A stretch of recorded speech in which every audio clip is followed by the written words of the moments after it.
Beruntung. Siapa orang yang beruntung?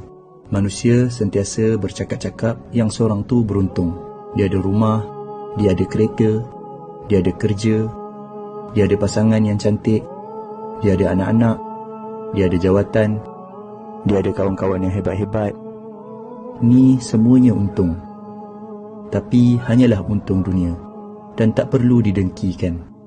Yang beruntung, yang tahu bahawa baca 2 ayat terakhir surah Al-Baqarah dalam satu malam akan mencukupkannya, lalu dia pun amalkan.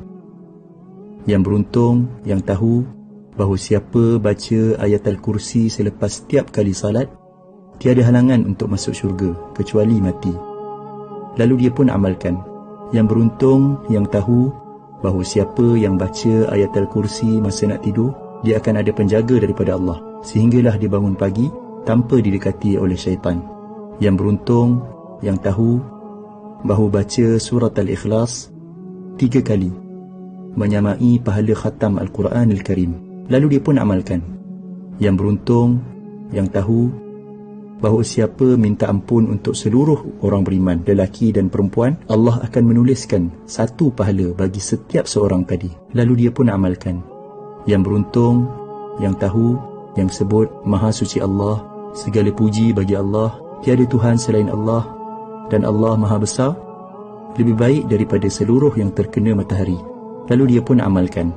Yang beruntung, yang sebut tiada Tuhan selain Allah, satu-satunya, tiada sekutu baginya. Baginya lah kerajaan dan kepujian.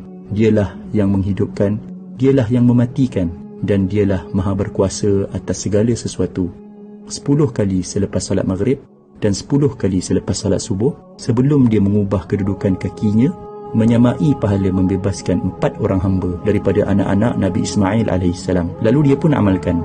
Yang beruntung, yang tahu, yang siapa yang sebut ketika mendengar azan, Ya Allah, Tuhan yang menguasai seruan azan yang sempurna ini dan salat yang didirikan, kurniakanlah kepada Muhammad kedudukan yang tinggi dan terpuji, dan bangkitkanlah dia di kedudukan yang terpuji yang telah engkau janjikan. Dia akan mendapat syafaat Nabi Muhammad sallallahu alaihi wasallam pada hari kiamat. Lalu dia pun amalkan. Yang beruntung, yang tahu, yang dalam sehari ada 24 jam, tapi dia mampu membaca 1 juzuk Al-Quran yang mengambil masa lebih kurang 20 minit sahaja. Yang beruntung, yang tahu, yang waktu duha ada lebih kurang 6 jam dan dia mampu untuk solat 2 rakaat duha yang biasanya tak sampai 5 minit pun. Yang beruntung, yang tahu, yang waktu malam ada hampir 11 jam dan dia mampu untuk salat witir 1 rakaat yang mungkin tak sampai 3 minit pun. Yang beruntung, yang tahu, yang siapa yang sebut Maha Suci Allah dengan kepujiannya 100 kali, dosanya akan diampunkan walaupun banyak seumpama buih di lautan, lalu dia pun amalkan. Inilah dia orang yang beruntung.